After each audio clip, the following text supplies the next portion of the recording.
আসসালামু আলাইকুম। আজকের আলোচনার বিষয় মেডিসিনের গ্রুপ নেম অথবা মেডিসিনের যে মূল উপাদান টেস্টোস্টেরন, একে মেল সেক্স হরমোনও বলা হয়, অন্যদিকে অ্যানাবলিক স্টেরয়েডও বলা হয়। পুরুষ হরমোন যা তারুণ্য ধরে রাখে, যৌবন ধরে রাখে অথবা আপনার সেক্স হরমোন বাড়িয়ে দেয়।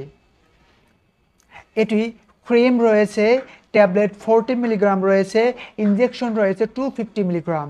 এছাড়াও টেস্টোস্টেরন 3 ধরনের হয়। আমি ভিডিওটিকে ছোট করার জন্য কিছু স্ক্রিনশট যুক্ত করে দিয়েছি এবং গুগল থেকে বাছাই করা কিছু প্রশ্ন স্ক্রিনশটে যুক্ত করে দিয়েছি। ইন্ডিকেশন আর নির্দেশনা অথবা কী কী রোগের জন্য এই মেডিসিনটি প্রয়োগ করা হয়। এটি বিভিন্ন রোগে প্রয়োগ করা হয়। আমি শুধুমাত্র 5টি বিষয় আপনাদের সামনে তুলে ধরবো যেগুলো মোস্ট কমনলি ব্যবহার করা হয়।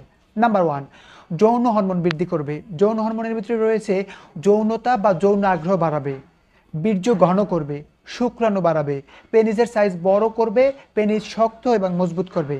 নাম্বার 2, শরীরের বিভিন্ন স্থান বা বিভিন্ন অঙ্গ যেমন পেশি, হাড়, এগুলো সুগঠন এবং মজবুত করবে, as like a body builder, মাসেলগুলো বাহ্যিক প্রকাশ পাবে। নাম্বার 3, লোম গজাতে সাহায্য করবে, যেমন দাড়ি, গোঁফ এবং মাথার চুল ইত্যাদি। নাম্বার 4, থাইরয়েড হরমোন ব্যালেন্স করবে। নাম্বার 5, সাইকোলজিক্যাল হেলথ ডেভেলপমেন্ট করবে। কিভাবে করবে? সেক্স হরমোন কিছুটা নির্ভর করে মস্তিষ্ক বা চিন্তাধারার উপরে। আপনি কোন পরিবেশে আছেন, কার সাথে আছেন, কিভাবে আছেন, সে আপনার সাথে কতটুকু কোঅপারেটিভ ইত্যাদি। কন্ট্রাইন্ডিকেশন আর প্রতিনির্দেশনা অথবা অন্য ঔষধের সাথে প্রতিক্রিয়া, যেমন সাইক্লোস্পোরিন, অ্যান্টি ডায়াবেটিক্স মানে ডায়াবেটিক্সের যে মেডিসিনগুলো রয়েছে, থাইরোক্সিন থাইরয়েডের প্রবলেমের যে ওষুধগুলো রয়েছে, অ্যান্টিকোয়াগুলেন্ট যেগুলো রক্ত জমাট বাঁধতে সাহায্য করে সেই ওষুধগুলো, নিউরোমাস্কুলার ব্লকার, এগুলো অনেক বিস্তারিত কথা অ্যাভয়েড করলাম। কর্টিকোস্টেরয়েড বা স্টেরয়েড যে ওষুধগুলো রয়েছে যেগুলো স্বাভাবিকের থেকে ঔষধের কার্যক্ষমতা বাড়িয়ে দেয়। এছাড়াও রেসিস্ট্যান্সের যে ব্যাপারটা রয়ে গেছে, অনেকদিন ব্যবহার করলে ঔষধ শরীরের সাথে অ্যাডজাস্টমেন্ট হয়ে যায়, পরবর্তীতে এই ঔষধে আর কাজ করতে চায় না। এছাড়াও অন্যান্য ঔষধের সংমিশ্রণে ঔষধের কার্যকারিতা বেড়েও যেতে পারে, আবার কমেও যেতে পারে। এটি বর্তমান অবস্থার উপরে নির্ভর করবে। এই ওষুধ গ্রহণকালীন সময় কিছু সতর্কতা, যাদের ডায়াবেটিক্স, হার্ট ফেইলিওর, উচ্চ রক্তচাপ, ফুসফুসে ক্যান্সার বা ফুসফুসের সমস্যা, পেপটিক আলসার, গ্লুকোমা, লিভারের সমস্যা, কিডনিতে সমস্যা, তাদের ক্ষেত্রে সতর্কতার সাথে ব্যবহার করতে হবে।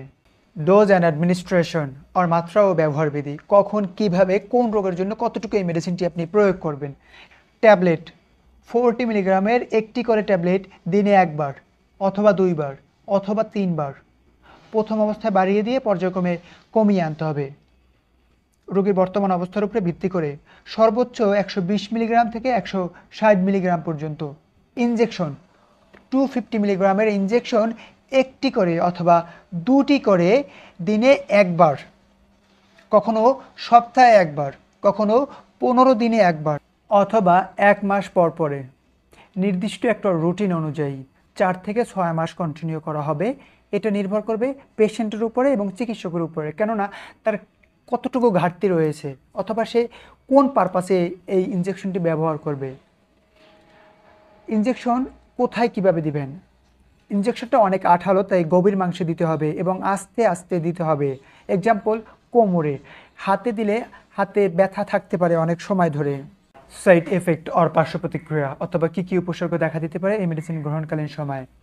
গুরুতর পার্শ্ব প্রতিক্রিয়ার ভিতরে রয়েছে অনেক দিন ব্যবহারে বা অতিরিক্ত ব্যবহারে আপনার রেসিস্ট্যান্ট হয়ে যেতে পারে।